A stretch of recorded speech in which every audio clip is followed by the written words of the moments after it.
બ્રિજમાં આગળ વાત કરીએ તો માંજલપુર વિધાનસભાની પેટા ચૂંટણીની તારીખ જાહેર કરવામાં આવી છે। 30 જુલાઈએ મતદાન થશે, 3 ઓગસ્ટે યોજાશે મતગણતરી અને 14 જુલાઈએ ફોર્મ ચકાસણી છે।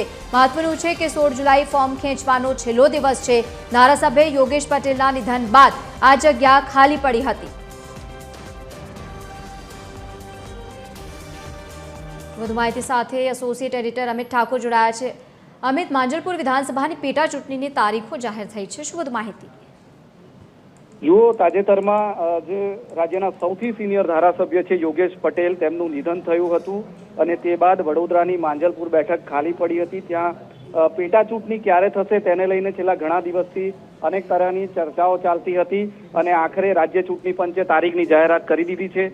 માંજલપુર વિધાનસભાની જે ચૂંટણી છે, પેટા ચૂંટણી છે, એ 30 જુલાઈએ યોજાવાની જાહેરાત આજે કરી દેવામાં આવી છે। 30 જુલાઈએ મતદાન થશે।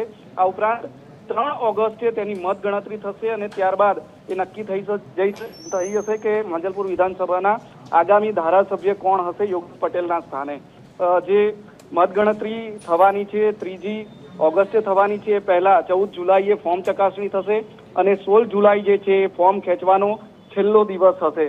ઘણા બધા નામો યોગેશ પટેલના નિધન બાદ માંજલપુર વિધાનસભા બેઠક માટે ચર્ચામાં છે। એમાં શહેર પ્રમુખ ઉપરાંત ઘણા મોટા નેતાઓ છે કે જેઓ દાવેદારી કરી રહ્યા છે, માંજલપુર વિધાનસભા બેઠક લડવા માટે પ્રયત્નો કરી રહ્યા છે, પરંતુ આ તમામ લોકો રાહ જોઈ રહ્યા હતા રાજ્ય ચૂંટણી પંચના આદેશની, એ તારીખની, અને આજે તારીખ જાહેર થઈ ગઈ છે।